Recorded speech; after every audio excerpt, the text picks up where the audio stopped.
हम लोग 7.1 मैंने प्रश्नावली 7.1 का एक टाइप है त्रिभुज पर आधारित प्रश्न, उसके बारे में पढ़ेंगे।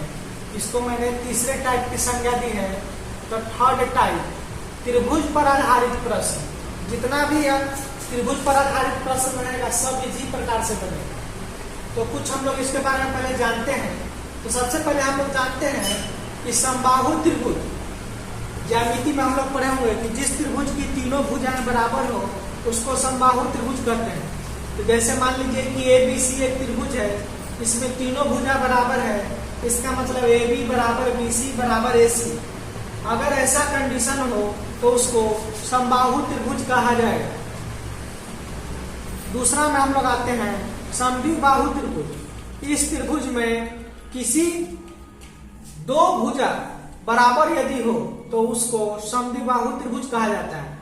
जैसे मान लीजिए त्रिभुज का नाम है PQR, इसमें दो भुजा PQ और PR बराबर है।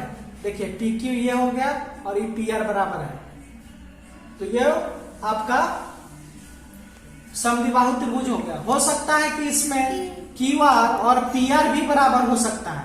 कहने का मतलब है कि कोई भी भुजा अगर दो भुजा बराबर हो तो उसे समद्विबाहु त्रिभुज कहा जाएगा। तीसरा त्रिभुज है विषमबाहु त्रिभुज। जिस त्रिभुज में तीनों भुजाओं की लंबाई अलग अलग हो, तीनों भुजाओं की लंबाई अलग अलग हो, उसे विषमबाहु त्रिभुज कहते हैं। जैसे एक उदाहरण है ABC त्रिभुज है जिसकी तीनों भुजाएं 5, 6 और 7 सेंटीमीटर है, तीनों अलग अलग है। इसका मतलब होगा AB is not equal to BC is not equal to AC, तीनों अलग अलग माप का है। इसको प्रदर्शित 1, ये 2 है, ये 3 है।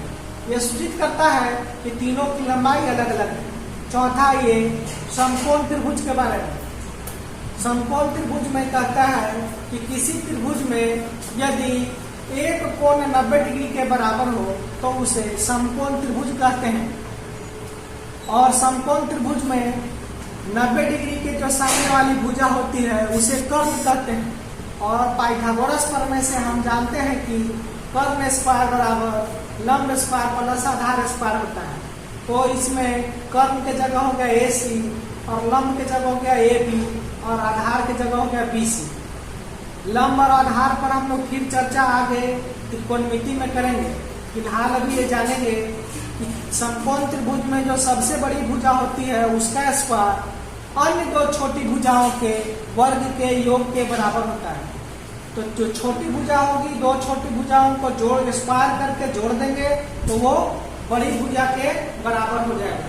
यही पाइथागोरस प्रमेय कहता है। अब आइए पांचवा में है समकोण समद्विबाहु त्रिभुज। जैसा कि नाम से यह स्पष्ट है, समकोण समद्विबाहु। एक हम लोग पीछे पढ़े हैं समकोण, देखिए ये है समकोण त्रिभुज और ये है समद्विबाहु त्रिभुज। दोनों जब जुड़ जाएगा तो बन जाएगा कैसा त्रिभुज? समकोण समद्विबाहु त्रिभुज। इसका अर्थ यह है कि एक कोण 90 डिग्री होगा और इसके साथ साथ दो भुजाएं भी बराबर होंगी। इसमें भुजा कौन कौन बराबर हुआ? AB और BC। तो दो भुजा बराबर हो गया और एक कोण 90 डिग्री है, जैसा कि हम लोग अभी पढ़े। तो समकोण त्रिभुज में क्या होता है? AC स्क्वायर बराबर AB square plus BC square. इसके शब्द के लिए दोनों का होना जरूरी है। अगर दोनों होगा तो ही यह समकोण समद्विबाहु त्रिभुज होगा। फिर से एक बार देखते हैं। समबाहु, सम मतलब बराबर, बाहु मतलब भुजा। तो जिस त्रिभुज की तीनों भुजा बराबर वो हो गया समबाहु। समद्विबाहु, सम मतलब बराबर, द्वि मतलब दो, बाहु मतलब भुजा। जिस त्रिभुज की दो भुजा बराबर हो। विषमबाहु त्रिभुज, सब भुजाएं अलग अलग हो। और समकोण और समकोण समद्विबाहु तो सीखी है। अब हम लोग एक प्रश्न का चयन किए हैं, उस पर इसको बनाए हैं, बनाते हैं। उसके बाद आप लोग जो भी त्रिभुज पर आधारित प्रश्न रहेगा आसानी से बना सकते हैं। मान लीजिए कि 0,2, 3,1 तथा 1,-1 को सिद्ध करना है कि समद्विबाहु त्रिभुज का शीर्ष है। तो कैसे सिद्ध करेंगे? तो हम मान लेंगे कि पहला बिंदु A है, दूसरा बिंदु B है, तीसरा बिंदु C है। तीनों को ABC मान लिया गया और त्रिभुज पर जो भी आधारित प्रश्न रहेगा तो AB, BC और AC तीनों का दूरी निकालना होगा। जैसे यहाँ देखिए AB की दूरी निकालते हैं, तो AB की दूरी किसके किसके बीच की दूरी होगी, ये दोनों के बीच की दूरी होगी। तो 3 में से 0 को घटाएंगे, फिर 1 में से 2 को घटाएंगे, तो यहाँ हो जाएगा 3 का स्क्वायर, हो जाएगा -1 का स्क्वायर। तो 9 + 1 √10, पहला का हमको दूरी निकल गया AB का, कितना निकला, √10। उसी प्रकार BC का दूरी निकालेंगे, तो BC का कैसे दूरी निकालेंगे, तो ये हो गया x2 y2, ये हो गया x1 और y1। तो इसमें से इसको घटाएंगे, देखिए मैंने घटाया है, इसमें से इसको घटाया है, तो इसका हो गया -2, इधर भी -2, दोनों का स्क्वायर जोड़ दिया तो 4 और 4 जुड़ गया, तो √8। 8 को हम लोग ऐसे लिख सकते हैं 4 × 2, और 4 का वर्गमूल हो जाता है 2, तो इसको लिख सकते हैं 2√2। तो BC का हम दूरी निकाल दिए, तो कितना आ गया, 2√2।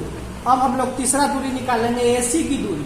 तो AC की दूरी निकालने के लिए इसको लेंगे, तो 1 में से 0 गया, फिर -1 में से -2, तो ये देखिए 1 में से 0 1, ये दोनों माइनस से जुड़ गया, -3 का स्क्वायर, 1 + 9 √10। अब देखिए यहाँ ये दोनों की दूरी बराबर है, किसकी किसकी, AB की और AC की। तो हमने लिख दिया कि AB की दूरी और AC की दूरी क्या है, बराबर है। अभी हम लोग ने पढ़ा है कि किसी त्रिभुज की यदि 2 भुजाएं बराबर हो तो वह कैसा त्रिभुज होगा, समद्विबाहु त्रिभुज होगा।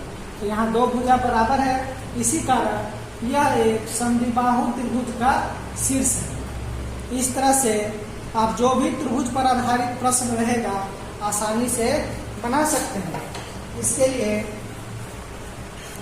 आपको NCERT बुक में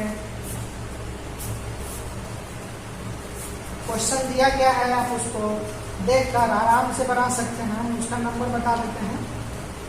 एक है 11 नंबर प्रश्न का प्रश्नावली का प्रश्न संख्या 4, और एक है 11 नंबर 1, है ना। 2 प्रश्न NCERT में है, और भारतीय भवन में भी कुछ प्रश्न इस पर हैं, और भी किताब से बनाना चाहें तो बना सकते हैं। इस तरह से हमारा त्रिभुज पर आधारित प्रश्न कोई भी बुक से आप आसानी से बना सकते हैं। अगले वीडियो में हम लोग मिलेंगे जिसमें चतुर्भुज पर आधारित प्रश्न के बारे में चर्चा होगी। धन्यवाद।